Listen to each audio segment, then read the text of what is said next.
دفعت بقى جنيه، دفعت 10 مليون، بتم في صفر الوقت. ايه اكبر مشاكل بتواجه عامه الاندستريز بشكل عام؟ ما عنديش نظام داخلي. نجاح الاي ار بي سيستم مش انك تطلع توصل ل 100% من اللي انت عايزه. ازاي بكره من كنترول عندك في الشركه والبعدله اللي موجوده دي من 20% توصل ل 80 85%. السلكشن من وجهه نظري مختلف تماما عن السلكشن من وجهه نظرك. انا ممكن السلكشن من وجهه نظري يكون اصلا فاينانشالي بحت.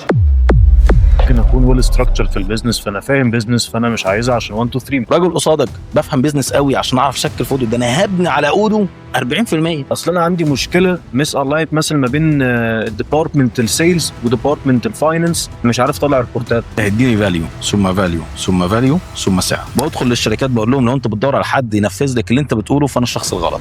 اخسر 20% بس اكسب ال 80. السيرفيس ده لا ديل انه ديل بالنسبه لي، مش فصال. عوامل نجاح او فشل الاي ار بي سيستم، وازاي ان انا اوصله لمرحله ان هو يبقى ناجح. عامل بروسيس واضحه من قبل الاي ار بي، مش هنيجي بقى وندور على البروسيس ماشيه ازاي وايه اللي بيحصل. فعلا هو المفروض الهدف ايه من الاي ار بي سيستم وما هو عوامل نجاحه. يعني مش اي حاجه عشان هي دوبل فهي تتعمل. يعني للاسف انا بقول كده، انا نفسي يكون عندنا في الوطن العربي اي ار بي محترم زي اللي بننافس بيه دول العالم. نفسي والله، ما احنا عندنا الكوادر دي، بس للاسف هو عايز انفستمنت كبير جدا، فلازم يكون راجل اعمال قرر يعمل حاجه للوطن العربي.